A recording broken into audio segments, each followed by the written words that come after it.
All my classmates, that I went to high school with and college, I felt that I was very fortunate to be here in the 80s because we were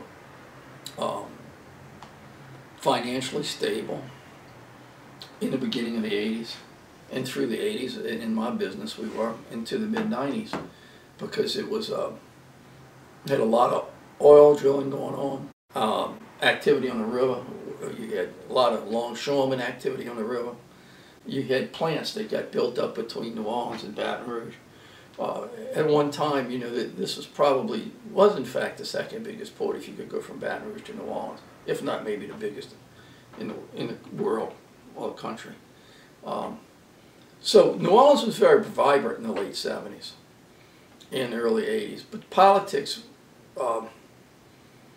was always in changing, and I'm not so sure that was the result of the economics or it had any real effect on the economics.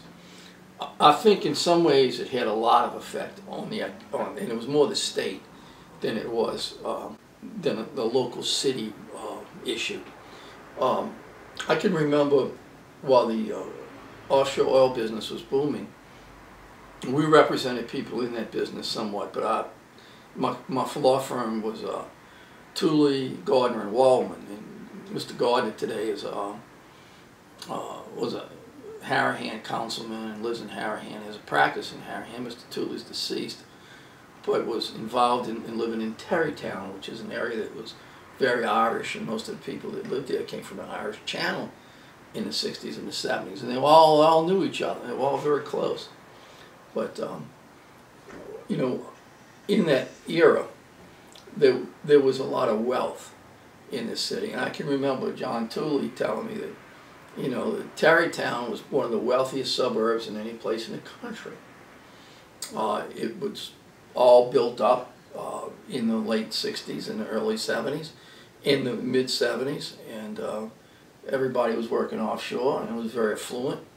I remember a lot of my friends driving around new Cadillacs except for me, and they worked in the oil business, so they worked in businesses that had to do with that.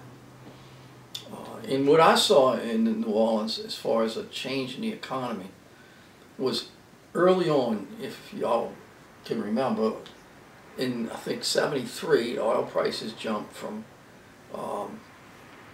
33, 35 cents a gallon to 50, 55 cents a gallon. I remember the night that happened.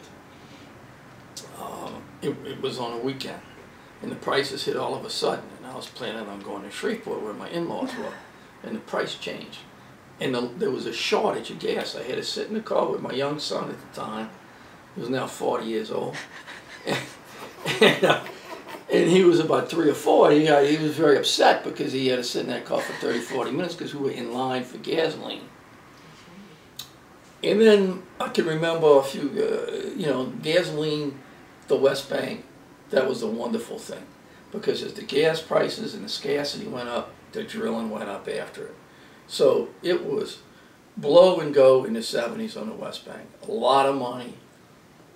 Engineers Road and Peters Road were packed with business. People had every type of service company to the oil patch, every kind of type of job you could have. It would take you 30 minutes to get off of those streets in the late 70s and the early 80s.